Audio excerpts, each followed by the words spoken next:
Bienvenue sur ma chaîne YouTube. Aujourd'hui, je vous présente pour réaliser des poignées de sac à main comme ceci. Donc c'est une espèce de boudin avec des petites torsades. C'est assez joli, c'est très élégant. Et nous allons voir ça tout de suite.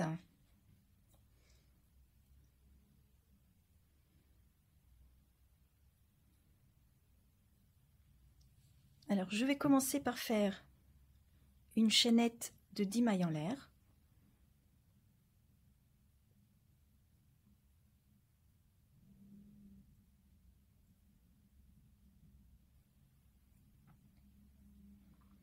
Je vais venir fermer la chaînette, maille coulée.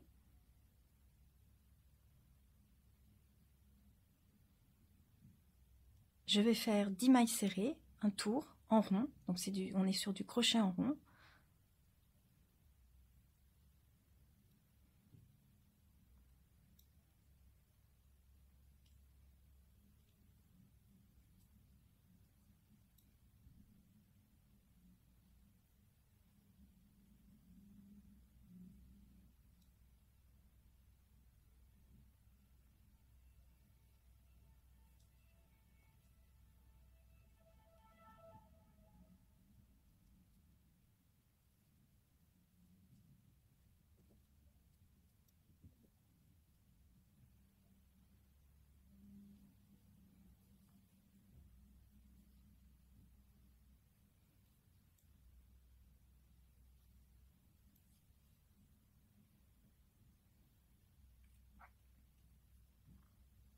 Je reste dans la même position, c'est-à-dire qu'habituellement, quand on fait du crochet en rond, on va avoir besoin de retourner l'ouvrage pour être dans le bon sens. Pour faire cette poignée de sac à main, on reste dans ce sens-là. Ça veut dire que les mailles sont un tout petit peu tournées vers l'intérieur du cercle. Pour cette raison, on ne va pas aller chercher les mailles en entier, et puis ce serait trop compliqué.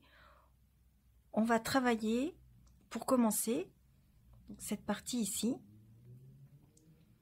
on va travailler uniquement dans le brin extérieur, et ça tombe très bien puisque c'est le brin qui est le plus facilement accessible quand on est dans ce sens-là de l'ouvrage. Donc je vais faire encore, donc là je vais considérer que j'ai fait un tour, je vais encore faire 4 tours en maille serrée par le brin arrière étant celui qui est de toute façon le plus accessible, qui est directement dans le bon sens.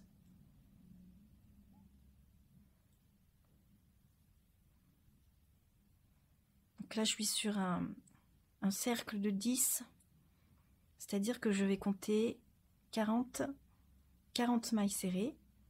Le brin arrière, c'est le brin qui est vraiment ici. Si je retourne un tout petit peu l'ouvrage, mon brin en entier se trouve là. Le brin arrière, c'est celui vraiment qui se présente à vous sur le sommet du cercle. Ici, on va arriver maintenant à une partie un peu délicate qui va être de faire la transition entre le crochet en rond classique et puis la création de ces torsades qui partent en diagonale. Alors on va observer ici, vous avez le brin arrière de la maille. C'est dans ce brin-là que l'on a fait tous les rangs précédents. Si on retourne un petit peu l'ouvrage, si on voulait le mettre à l'endroit, enfin dans le bon sens, comme quand on fait des petits amigurumi, vous voyez, la maille, elle est ici, avec ces deux petits brins. Les tours que l'on a fait, on les a fait dans le brin arrière, le brin extérieur, qui est vers l'extérieur. Quand on retourne l'ouvrage ici, le brin arrière, il y a un autre brin qui se trouve juste en dessous. On pourrait croire que ça forme une maille. Il s'agit de deux mailles différentes. Si on les écarte un peu, on va voir que entre les deux, caché en dessous, il y a encore un brin. Donc, le brin extérieur et le brin qui est juste en dessous et qui forme des petites boules. Donc j'en ai un ici, celui d'à côté, encore à côté, encore à côté. Quasiment, ces brins sont à l'horizontale. Alors au prochain tour, je vais aller travailler ces brins-là. Je vais aller les chercher. Alors, évidemment, je vais oublier de vous dire, il faut éviter de serrer son travail, sinon vous allez avoir beaucoup de difficultés à aller attraper ces brins.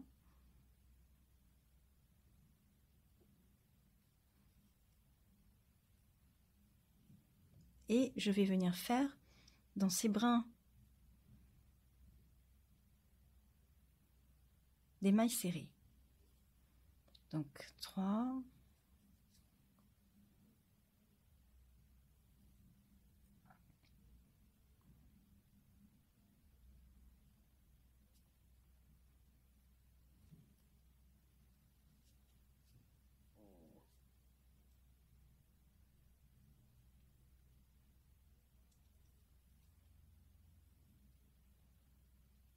4,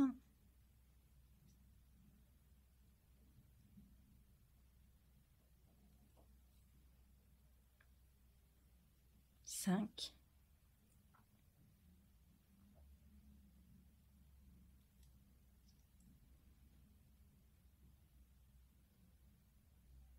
6. Des fois, quand ça ne veut pas venir, on va tricher un peu. On va faire ressortir.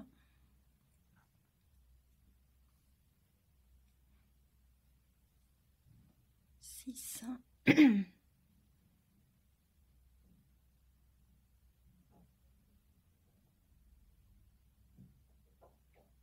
Alors ça, c'est ce qui arrive quand on n'a pas pris le brin autour d'avant en entier. Ça crée une vilaine chose comme ça.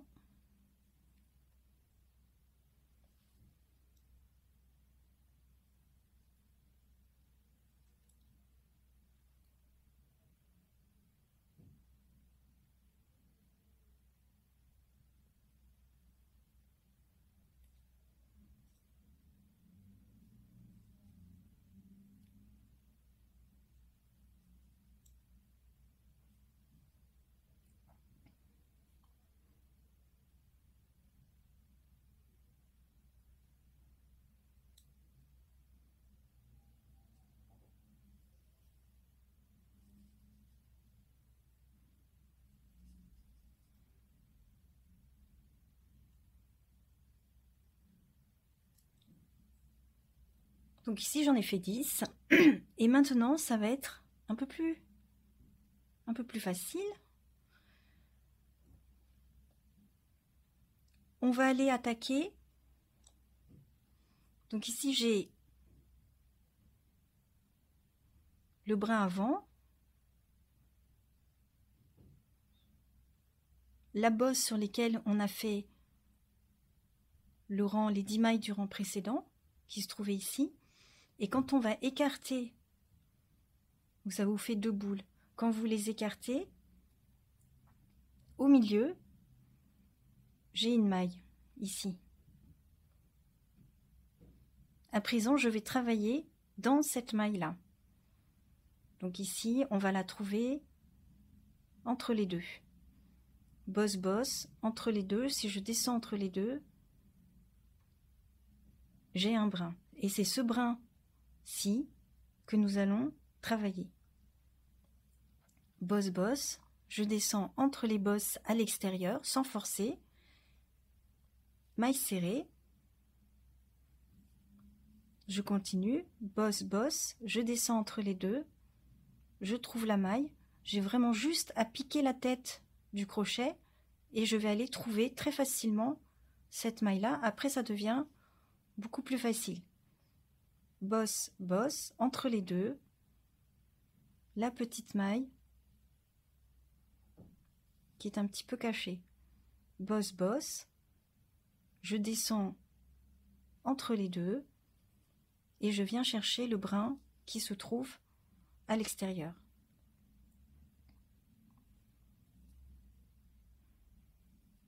Là, je vais arrêter de compter mes mailles, puisque quand je suis arrivée ici, je vais avoir la torsade, bosse, bosse, entre les deux, je vais avoir la torsade qui va commencer à se créer. Attention de ne pas prendre plusieurs brins en même temps, je prends bien un seul brin à chaque fois.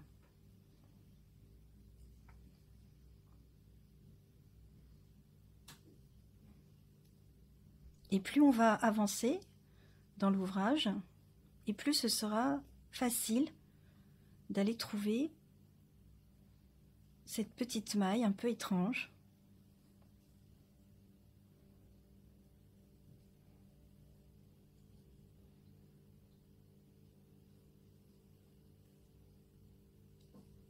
Alors si vous avez trop de difficultés à attraper le brin, à attraper la maille, c'est peut-être que ce n'est pas la bonne maille en réalité.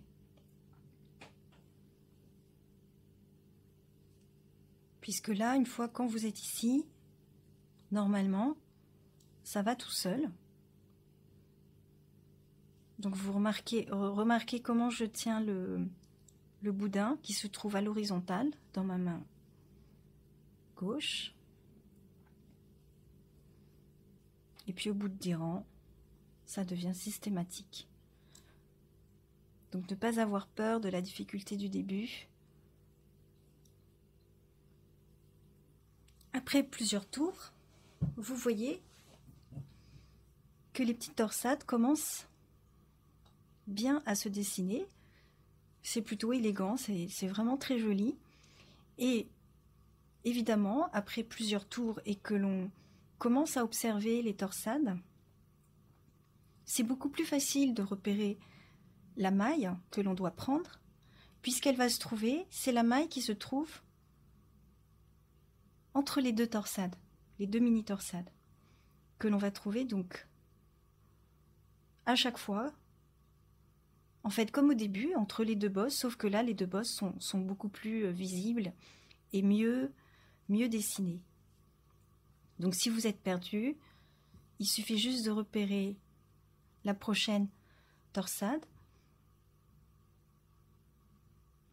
et juste à la naissance de la torsade, au bout, c'est bien dans cette maille-là que l'on va venir faire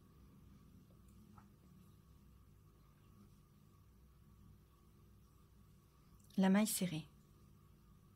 Voici pour la fabrication des poignets. Ce que ça donne, les tours du début que l'on a fait dans le brin arrière, donc normal, qui sera aplati et cousu, un plat le long du sac à main, la poignée en torsade, et de l'autre côté, symétriquement, on va refaire également des tours normaux en maille serrée par le brin arrière, et on peut également aussi fermer complètement l'ouvrage et poursuivre, si on veut, une lanière un peu plus longue, ce qui peut avoir de l'intérêt, qui permet de renforcer et d'éviter d'avoir des poignées de sac qui déforment en fait le sac. J'espère que ce tuto vous a plu. Si vous a plu, un petit like et j'espère à bientôt pour une autre vidéo.